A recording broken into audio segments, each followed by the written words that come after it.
The image shows a blurred interior space with vertical fabric panels or curtains in dark colors, brown, tan, and navy blue, hanging from above. The lighting is soft and neutral, creating an indoor venue setting. Gentlemen, welcome to the Tent of Many Voices. This tent is part of a traveling exhibit that has been following the Lewis and Clark Trail since January of 2003, set up in cities, towns, reservations all along the trail. We have followed it all the way from the east, St. Louis, up to the Mandan villages and to the Pacific Ocean, and now we're on the return journey, heading back east, just like Lewis and Clark were 200 years ago.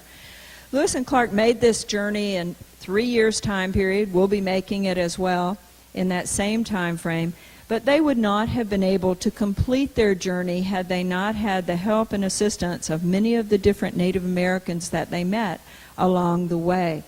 In this Tent of Many Voices, we bring people in from different backgrounds, different walks of life, to tell their side of the Lewis and Clark story, or tell the side of the Native Americans and what their lives were like before Lewis and Clark and after Lewis and Clark. So it is with great pleasure today that I introduce to you our next guest. This is Courtney, and he's going to be talking about fishing along the Great Columbia River. So let's please make Terry welcome.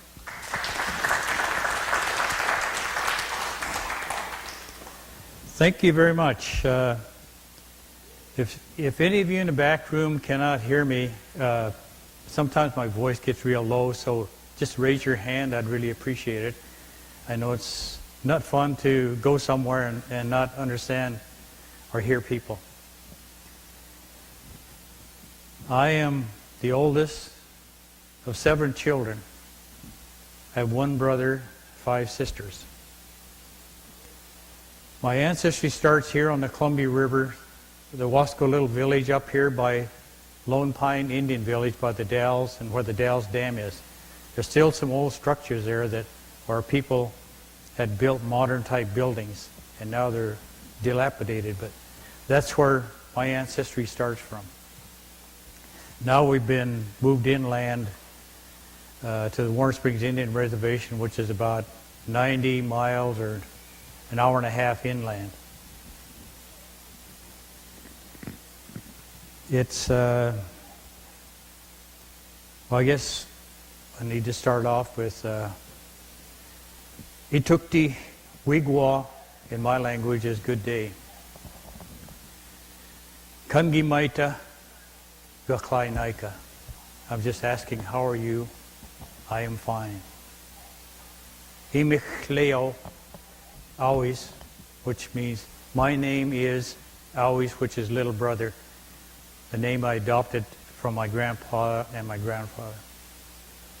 I thought so much of it that I put it on my license plate. A person stands against a gray background wearing a black shirt with geometric designs and a beaded chest plate. They hold a small object in their hand and wear a feathered headdress with a decorative brooch. So now I drive around in the countryside and I have my own name on my own vehicle.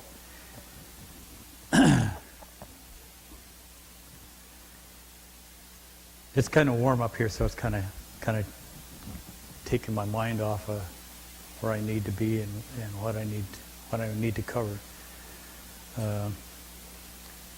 Years ago, most of the people on the Columbia River never really traveled away from the river. When the fish started running, we needed to catch each and every fish that we could. But even though there was an abundance of salmon, we had people in our tribe that would tell us when we had enough fish. Years ago, there was between 9 and 16 million fish that run the Columbia River. But even then, we had bad times just as much as we had the good times. And the way our people looked at it, the way I look at it as a person of vision,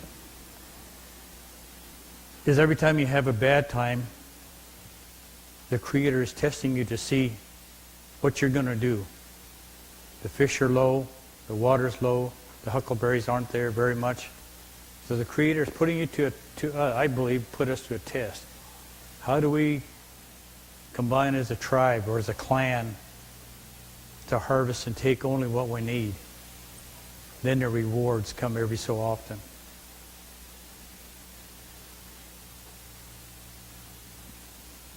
I was raised in a boarding school, and I lived way up in the woods with my mom and dad. And one day, this big black Buick drives up, and this lady, all dressed in white, which is I thought was a nurse, got out and was talking to my parents. And the next thing I knew, I was 5 years old, and I was riding down to Warm Springs to a boarding school. So I never got to see my parents for about 3 years. And it was quite different because in the boarding school we had to get up, and then we had to all wash and get cleaned up all by a certain time. And then we had to line up outside and actually be inspected when you're 5, 6 years old and on up to the 8th grade. So yeah, I never spoke any of my language. I did not have long hair, so in a way I was blessed there. I wasn't picked on. A person stands against a gray background wearing a black shirt with geometric diamond patterns, a beaded bolo tie, and a brown fur hat with metal ornaments. They hold what appears to be a woven basket or similar object. Because I only knew English. But my friends around me that knew the language were forbidden to talk it, and there were consequences. The same as there was consequences when we were learning things to read and write. If we consistently didn't get it right, then they would kind of tap you on the hands right here. And if they thought you persisted on being non-conformist, then they would turn your hands over and lay it across your hands. So a lot of our elders grew through the system before I completed it, did not ever want to be called an Indian or didn't want to be known as an Indian because there was too much heartache with it. So even now, you'll run into some of the tribal people that seem to be real hard-nosed and everything. And it's something that, is just not passed out of the mind. And then it's passed on. This is what some of the kids have learned. But I was fortunate enough to have my dad come in from outside our culture. He was from Alaska. He came down into the whole area and was raised there, passed among missionaries for probably 4 or 5 families before he was adopted. So the first thing they did is after they got him, they asked him, when was his birthday? And he just said, what's a birthday? So they thought, you're not serious. And they said, well, I don't know what a birthday is. So they said, well, that's the day you were born, and so we got you on September the 17th. You're about this old, so September the 17th, 1912 is your birthday. And the preacher and his wife, they were English, their last name was Ellsworth. So they said, well, you're not really our son, so we're going to pick you out a name. So they went down the list, and lo and behold, here's Courtney. So that's how we got our name. And my dad was raised off the reservation, and so when he met my mother, we no longer, even though we lived on the reservation, we no longer had ties to the language. We didn't have ties to the beliefs and stuff that we had. But the one thing my dad did teach me was we mainly were fishermen. I mean, not as you see in a net, but a fly fisherman. And so that's all my dad knew. So he always eventually told me as I got older. A person stands against a plain gray background, wearing a dark jacket with geometric beaded designs, a beaded chest plate, and a headpiece with metal ornaments. They hold a wooden stick or implement with fringe in one hand while speaking. Older, I was catching too many fish, and so did my grandpa. So he said, you need to take only what you need. So if you go down and you catch fish for a week, for the week, you're no longer going to fish. So you have to string your fishing out. So that was my first knowledge of having to deal with anything in nature.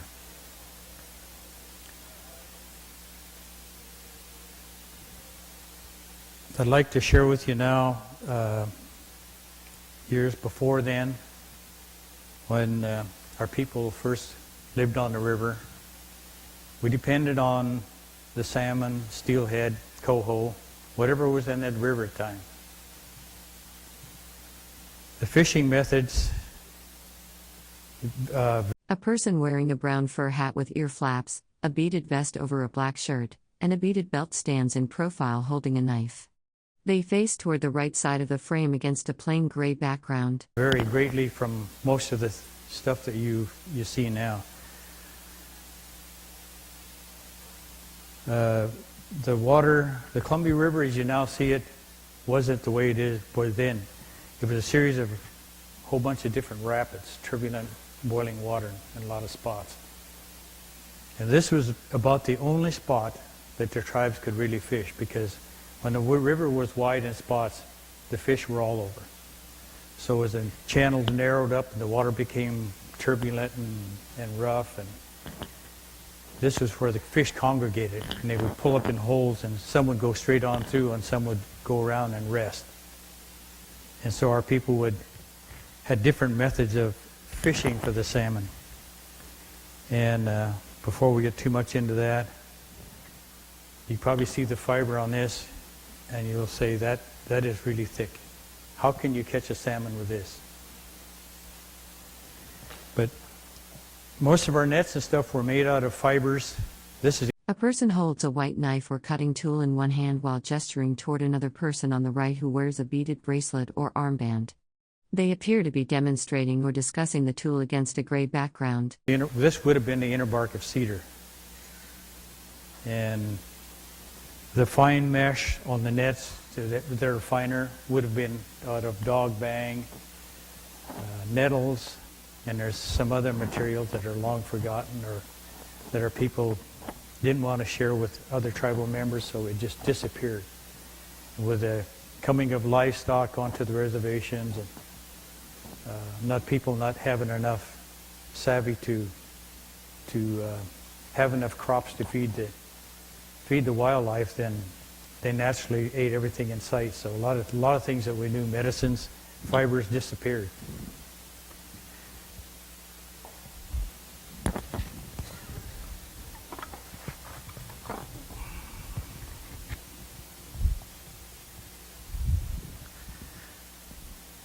This is just a little bag net. I don't have a dip net, which would be about this long and fit on a hoop this size to about like this.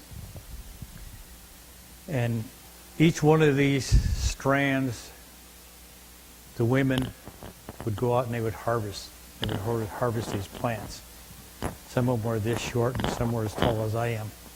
They take and they break the plant up and they use stones until they get the fiber, and then they peel them back. And then they take they would take all the fiber, and if you put all strands together, and they would spin them like this until they got to the end, they'd be frayed. So then you put another one on here, and you put this over. And if you wanted them larger, then you left them at a small diameter, and if you wanted them larger, you just took 2 or 3, whatever you needed, and they did the same thing. So to make a dip net, I would estimate that it would take probably about 2 lengths of a football field for these women to spin this twine so that the men could weave the nets. And usually the men were the only ones that wove the nets. And the women did as they do now. They did most of the work. They spun all the twine. They were always consistently working on that, plus they had to take care of the children. Then when the salmon came, The men would bring the salmon to the women, and they would cut it. And they would hang it to dry. Most of it would, there was no refrigerator or anything, so most of it had to be dried. So it was all flayed and laid out. A person wearing a black jacket with beaded geometric designs and a headband with a light on it stands against a gray wall, holding papers and looking to the side. Air dried, so they were continuously hanging fish, cutting them, hanging them. And the way I understood it is nothing was ever wasted. In the villages, they had dogs, so they would take care of dry all the meat, the backbones, the heads, and the heads after they dried them, laid out, they were called munuk. Each strip of dried jerky was called cuttage. That's like jerky. And the backbone, I don't know the words for that, but they had dried skins too. And after they got through that, they ate the eggs. And I never wanted to eat the eggs because they just, they look slimy. They pretty color, but they didn't smell good. So, to kind of get off the subject a little bit, one year my little daughter was sitting there, and she's 1.5 years old. So we catch a fall salmon, and the fall salmon have like marbles for eggs because they're so big. Whereas the spring salmon, they have skeins, and the eggs are real small, so they're together. So I'm looking at these eggs, I'm looking at my daughter, and I thought, I'm going to see what she's going to do. So I rolled out about 10 or 12, and she starts eating them, and I put some more on there, and she started eating them. So I thought, well, if she can eat them, so can I. So I ate it, and it really isn't any different than a boiled egg, which to me was surprising. It's just the thought of it. And now we get back to where the women doing the work, and after the women did this, and certain women were picked out of the tribe, and they would go and travel up to about 6 months away from each village and clans, and they would make this big circle going up into the take the May sometime, the celery comes out, and they go out and they harvest the celery, and that's only edible during the season. It can't be dried or anything. But then they go out and they start digging roots. There's about 5 or 6 different types of roots. There's some that are round. I think they kind of call them wapato down here, that are down in the Willamette River. Back in our country, it's called luksh. And you have duak, which is about this long and about that wide. Looks like a carrot. And they're all about 6 to 8 inches underneath the ground. Then you have piahi. And it's a little root system, a plant that only sticks this high out of the ground, and you only dig down possibly maybe an inch, and they fan out, but they're in a rock patch. So all these can be dried. So some of these women will go out and they. A person wearing a black jacket with white trim, a beaded belt, and a brown headpiece with metal ornaments stands on a plain background, gesturing with one arm extended while holding a pointer stick in their other hand. They would pick the roots and they would dry them. And then from there they would make it into the higher country where they had the medicine stuff, camas and other stuff. Then from there they hit into the huckleberries. And once they were into the huckleberries, then they dried them up there by building fires and finding rotten logs, and they would scoop them out a certain way. This is what I was told by one of my friends. Scoop them out a certain way, then the one woman would be in charge, and they would put a bunch of huckleberries out, and then every half hour they would turn the berries. So that's how they took care of everything. So when you came back, a big basket of huckleberries like this might be just a little conglomeration like this. And I knew that our people long ago had to have foods where you could travel, because as the tribes moved through different areas, some of the people didn't like you, and they were saying, "This is my country." So you didn't dare build a fire. So you had to be able to travel through different parts of the country.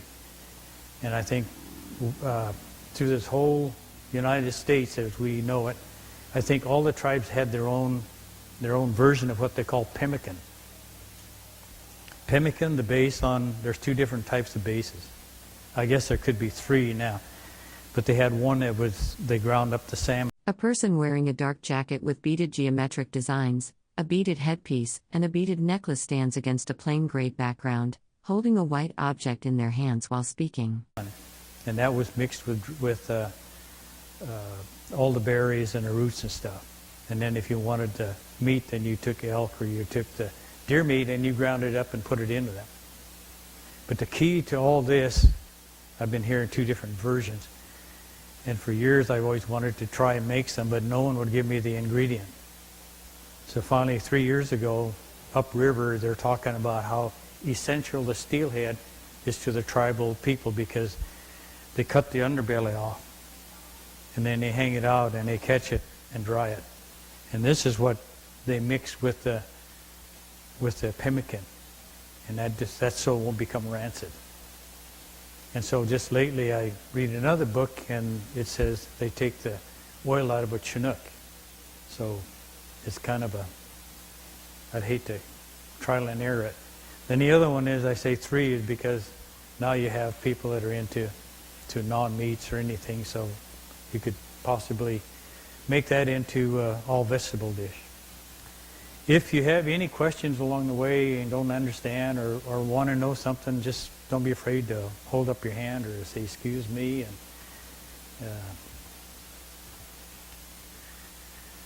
so as our women folk traveled, then the men folk, it was up to them to scrounge the shores and meander out a little bit, looking for whatever deer they could find that would be near the river, because the elk were up in the higher country. So that's why our people used the Columbia River and the natural resource out of it, which would be the fish.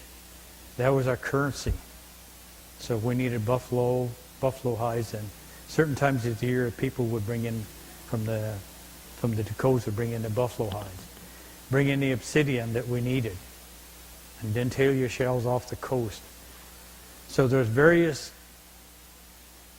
commodities that were traded up and down the river. And I'm pretty sure a lot of you have heard of Celilo Falls, which was the last of the great trading centers. But it was not the biggest. It was the last. That's the only reason you hear about it. And people saying it was the biggest, but it was not the biggest. Up here by the Dells, there's a place called Clydeahawk, where Horse Thief Lake is. That was known as probably one of the biggest trading centers. And if you look at the gorge as you're going up, it's all steep walls. You get up to the Dells and it opens up. So it was easier for tribes to come in and venture and trade right there. So that was why most of the big trading was done up. A person wearing a dark jacket with gray and white striped panels, a beaded vest, and a brown hat with brass ornaments stands against a plain gray background, holding a small object in their right hand. River, until you got to the mouth of the Columbia River. And then there is where the main tribe there was the Chinook Nation.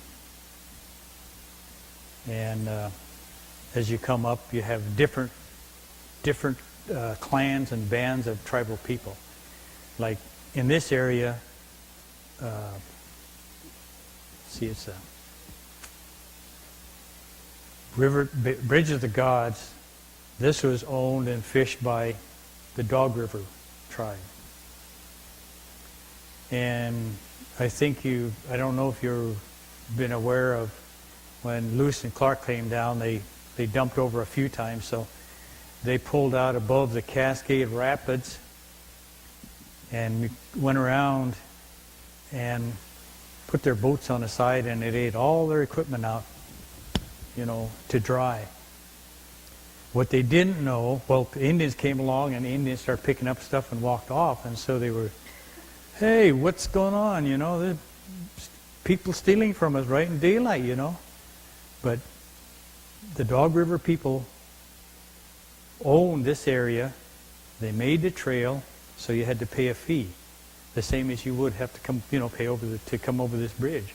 So there was a kind of a big misunderstanding, and unfortunately it was in black and white, saying that, they were thieves and stuff. But, and of course, some tribes, if they saw something they liked, then you better keep your hand or an eye on it pretty close, because it could tend to disappear once in a while. But most of the time, if our people saw something they liked, they would try to trade for it. And so I always looked at the trading back into, I know one of the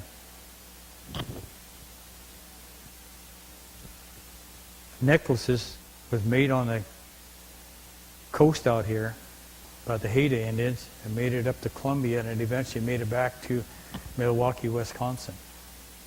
So I always looked at it as the tribes had internet first. It was just a lot slower.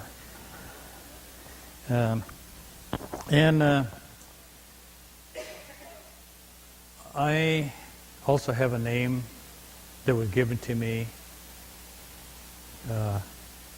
in the honor of my grandfather, and it is Tia Cole. But right now I don't use it too much because there's a little bit of conflict with another member of our tribe, so I'll take on two other. A person stands against a gray background, wearing a gray and black jacket with white striping and a beaded pendant. They wear a brown hat with metal ornaments and have long hair pulled back.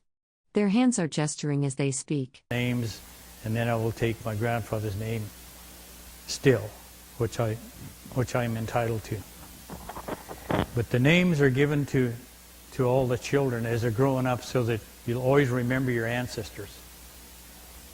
So even now, when I went into the service, I came back out, I didn't know some of these kids, and I'd only been gone for 2 years. So I'd ask them their name, and I didn't recognize their last name, so I'd say, well, who's your mother? Who's your grandmother? Then I knew who they were. So to us, it was like, this is another way to trace your DNA.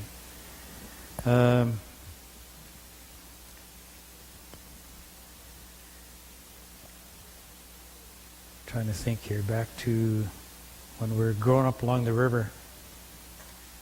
Now, I'm not sure how the female part interacted, because I think the daughters, as they grew up, they were just taken right in to all the work, the hard work and everything. But I know it, for a while, until a certain age, the boys and girls all played together. But then there was a certain time where boyhood kind of died, and they used to have a ceremony for when you were a young man. You were no longer a child anymore. They also had a ceremony for honoring the girls into womanhood, and this was a big thing. It was nothing to be ashamed of. They had rights that they did for them, and it was astounding to find out that I don't know if it's some of the tribes or all the tribes, but we have a right of fertility. And this is actually where they carved the stone out of they carved a stone into a penis. And this is a right for fertility. Now, I don't know how that went on, but to me it was kind of different to see some of these things, and the way we're raised now, you're kind of halfway ashamed to see some of this stuff or to even talk about it.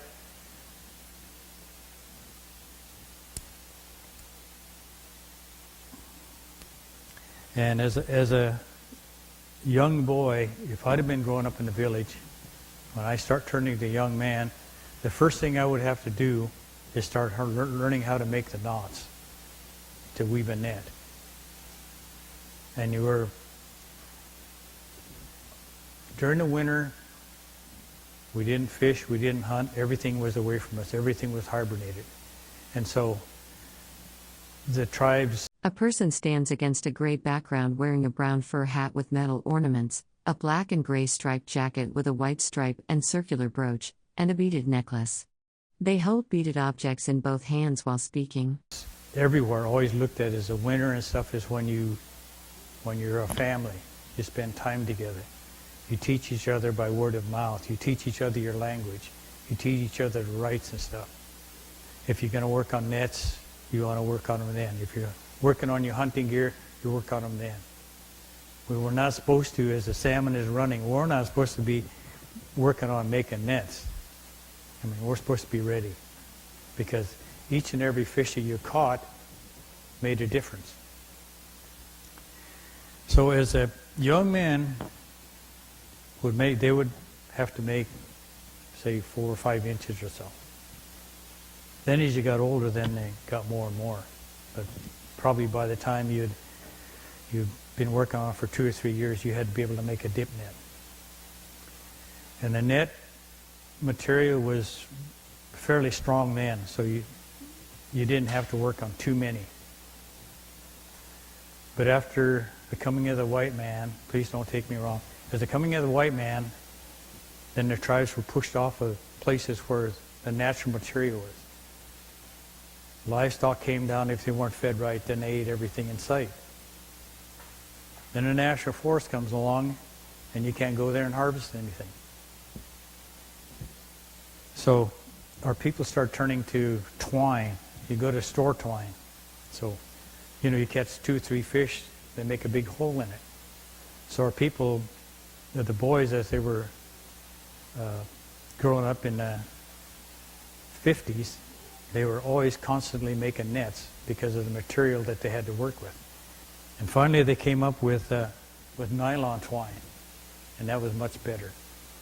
But it wasn't treated, so it tended to be very slick. So it was a trial and error of how to make a net to make different types of knots so that when the fish hit in, they wouldn't split open the mesh and go right on through.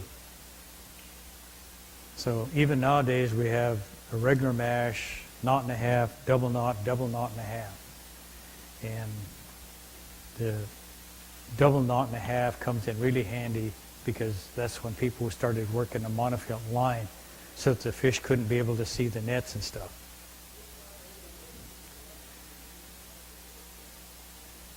On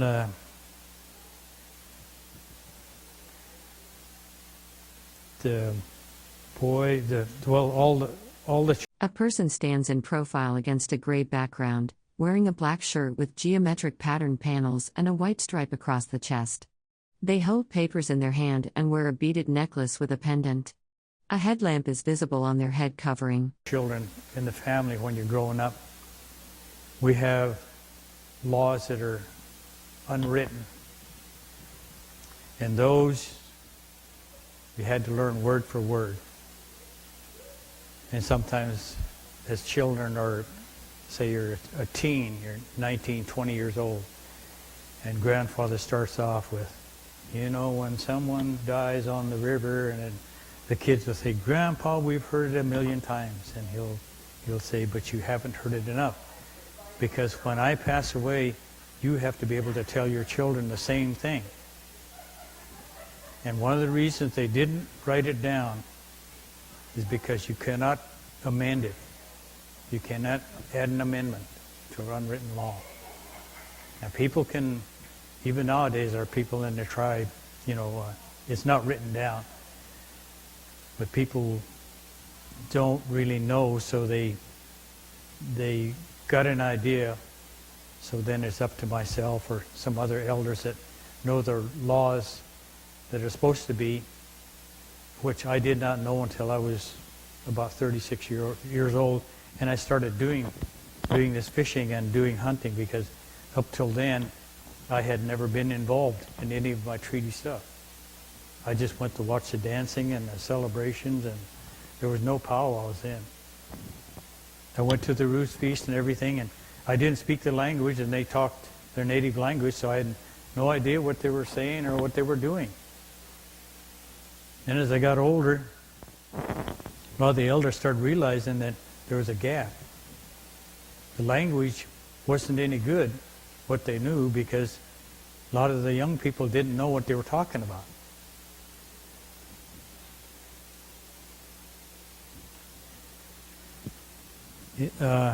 In honor of the fish when what we're supposed to still do is when the fish comes up, well, let me back up some. Years ago when the river was wild and the water was turbulent, we could drink out of it anywhere. And the main reason being that as the water spilled down, it turbulated. And so all the stuff that was impurities or any solids that were in the water would naturally float to the top. So even nowadays, I know I've tried to share with people, if you're out rafting somewhere, you lose your water, you don't have any water, find some tumbling water. You take your cup and you turn it upside down, put it below the water surface about a foot, turn it over and swish it a little bit. A person stands against a neutral background wearing a black jacket with gray and white geometric patterns, a beaded necklace, and a fur hat with decorative pins. They look downward while speaking. Bring it up because you have the more pure water underneath. As you come up to the top, everything flows off. So you can get your water that way. Now when the water's narrowed, some fish went through and some came up and were washed back down. Some came up to the falls, and I think you've all seen the picture where the bear is standing out there waiting for the fish. For a demonstration, a lot of people, or a lot of our old people would take and they would have a net assembly with it. This is a waterfall right here, so the net would be shoved out here, fish jumping in. You know, there's 9 million fish, so there's no problem with getting the fish. So when a fish, 2 or 3 fish in, then they would pull it back in, and on the other end of this there was another net. So when you pull this one in, club took the fish out, you were pushing it back and forth, so you always had a net in the water at this level. And so that was one of the ways that back in the old days that they got them. Plus they did a dip net system. I guess I'll have to kind of back up here.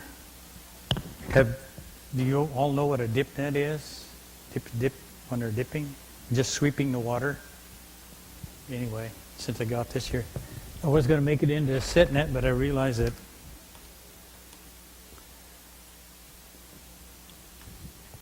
usually, this is usually a fir pole, Douglas fir. White fir tends to break, and even though this is tubing, it has about the same principle. But you usually need to find where the fish come up, because most of your fish are going to be out in the middle of the river, and that's the plan. That's how nature takes care of herself. Make sure that all the good fish are going up. And then you have the weaker strand which comes in along the banks. So you take and you dip the water, you come out like this, and when you hit the end, then you raise up, come over, plunge it in real quick, and then come down. And as you're coming down, there'll be rocks and stuff, so you have to. Eventually, you'll find out where all the rocks are.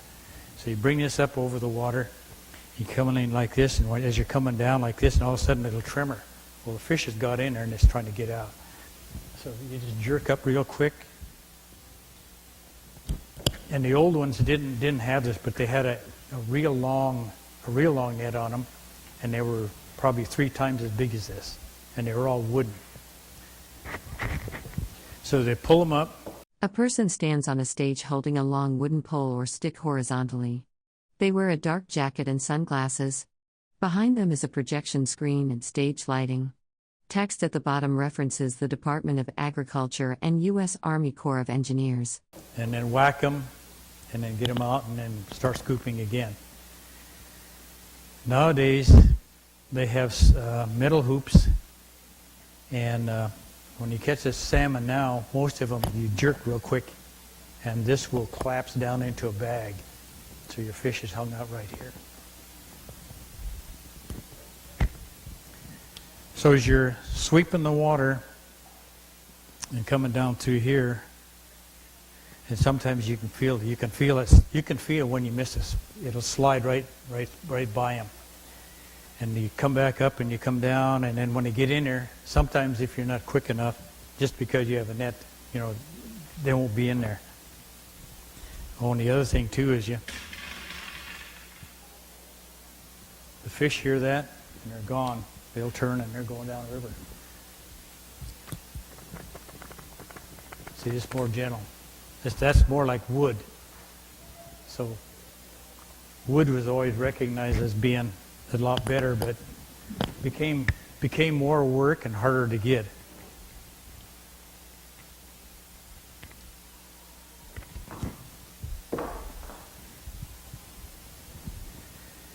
A person wearing a dark jacket with beaded trim and a headband stands on a stage, holding a long pole or staff with a hoop at the end. They are positioned in front of a blue backdrop. This is what I would go through even if I was on a platform. They come down enough time to... I'm a night fisherman. And our tribe years ago used to never hardly fish at night because it was dangerous. And there were so many fish you could always get what you wanted. So a set net, you just take this over, plunge it into the water. A person in dark clothing and a feathered headpiece stands at a microphone on a stage, holding a long pole or stick near water. Text visible on the backdrop lists various U.S. government departments and services. And you have what they call a tie-down rope. So you move this down, you just make sure this is tight. And you just stand on it. And so the water turbulates and it bounces and it moves and stuff, so you have to get used to it. I like putting my hand on it because if a fish hits the hoop on the outside, I can sometimes feel a spin. Or if it hits straight onto the pole, because you can hear a thud, but it's hard to tell because of the water whether the salmon has hit the hoop or has hit the pole. So if it hits a pole, you can feel it through here and then nothing down here.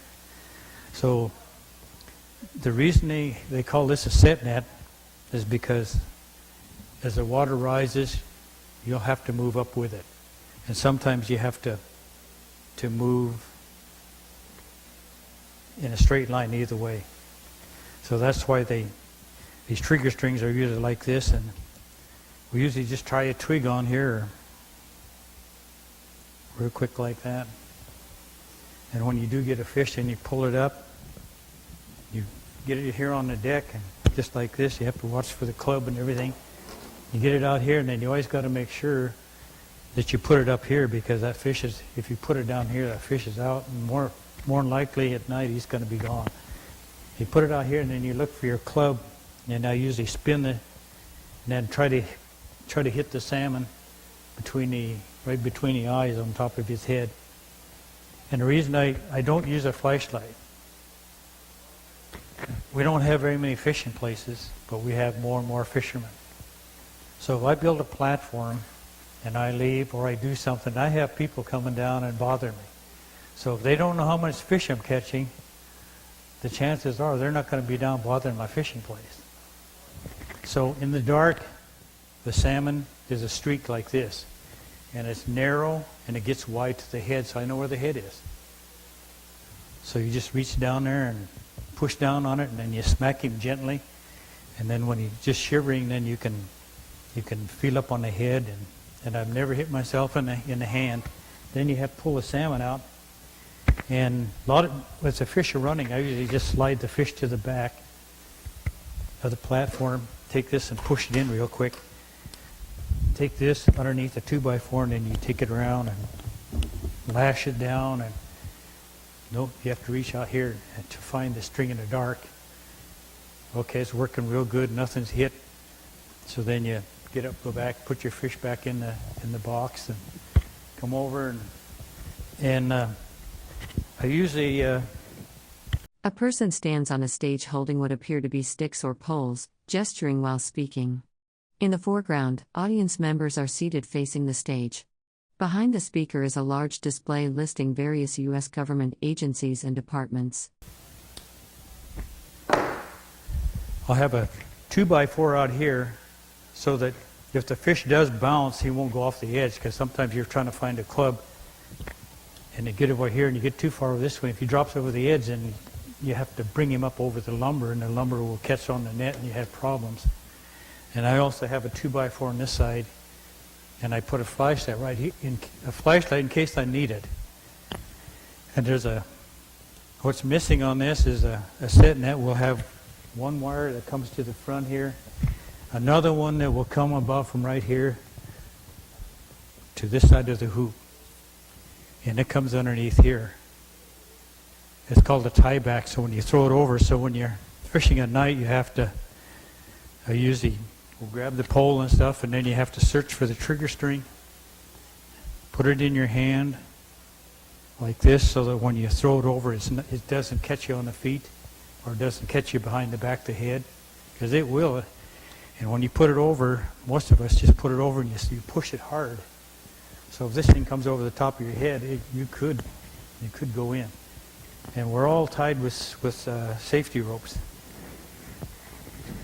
And so the tie back is really essential, because as the salmon come up, they glide along the rocks.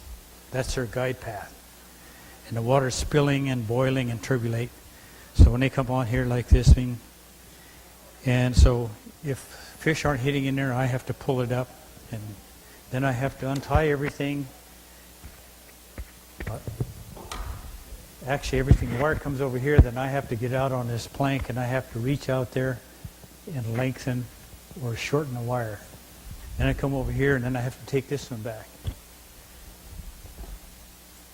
It looks kind of dangerous. When I first started, this old guy told me, all this stuff.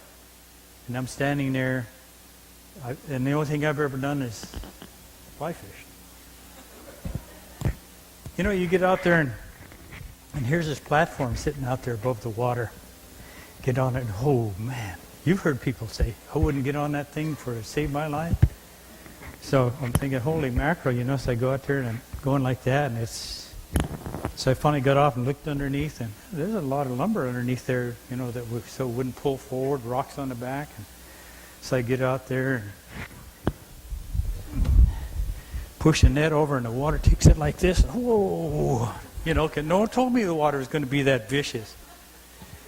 So. And then I hit another one where they said, just push it over, and it'll set in place. And I put it right here, and I'm trying to grab the thing, and the water keeps pushing this thing up and down, and you're trying to reach underneath, and so. A person stands on a stage holding a long rope or cord, wearing a black jacket with a decorative collar and blue pants. Behind them is a large projection screen and theatrical lighting. Text at the bottom credits multiple government agencies. It can be quite an experience.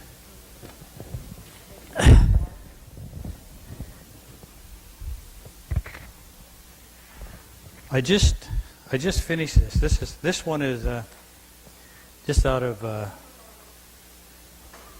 store twine, they called it. I don't know if you remember store twine. Back when I was growing up, you ordered groceries and you put them in a box, and when the box is overflowing, they put the lid staying straight up. They got this grocery twine, and they wrapped around 2 or 3 times and tied it. And so that's what this is. It's mainly for a demo. It fits on about a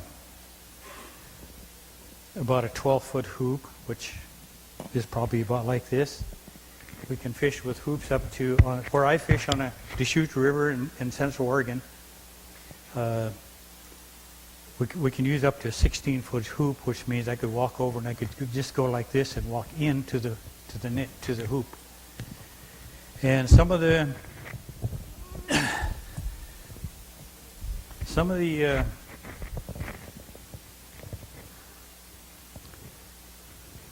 this is one where we fish up by the falls. It's made for a 16-foot hoop, and it is tapered. I worked 8 to 5, and when I would go down and fish, I would miss fish. So I kept thinking, how am I going to make this better? So I got this how to make a net book, even though my uncle had taught me how to make one. And so I thought, I'm gonna get greedy, so I made the net real big on the bottom. So I'm pulling back here, and I can see the fish going down the river. It was so big the fish would turn around and come out. So then I went back and I made it tapered a little bit. So then when the fish come in, they hit the back, then they're hooked up for a split second, so I was able to catch more fish. So then as my nets got longer, I just started using the same taper. And there isn't that many fish, so a lot of stuff that I learned and that I have. I watch other fishermen fish, like the tie down that holds the hoop right up against the bank. When you go up there and you're waiting for your turn to fish with some of these guys, and you can feel the fish bump, and it'll bump again, So you say, well, aren't you going to move it? And I say, well, what are you going to move it for? They'll go in it eventually, I mean, that's no other way of setting it is. So a lot of times I go up there while they're sitting there and just talk to them, and I reach on the back and grab that tie-down wire, and then I just pull on it. Okay, well, I won't tell them nothing because they know how to fish. A person stands on a stage wearing a dark jacket with beaded decorative elements, a beaded vest, and dark pants with a beaded belt. They wear a brown fur hat and a beaded necklace. A flag is visible on the right side of the stage. So when they leave, I'll just adjust it my way, and then I catch what I need, and then put it back the way, I'm for the fish. I'll be truthful. So, pardon me? Not really. It's all in the mind. Like on the Columbia, there is no choice because the water's so slow.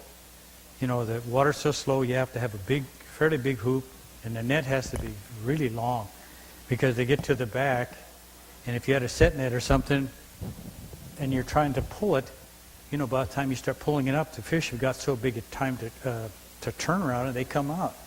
So in the Columbia, they fish up to 26, 30-foot diameter hoops, which I could be like this, and the net is from here to the end of the stage, and it's getting a little tougher. There isn't very many places like that to fish. I think the Klickitat River, the Deschutes River, the Yakima River a little bit, not too much. A lot of places are just disappearing where you can catch fish. But that's one of the things I've always been concerned is arguing with our tribe is because, like now the fish are there isn't very many numbers, but the way that our people fish, you fished whether it was good years or bad years, because what you're doing is you're taking out the weaker strand.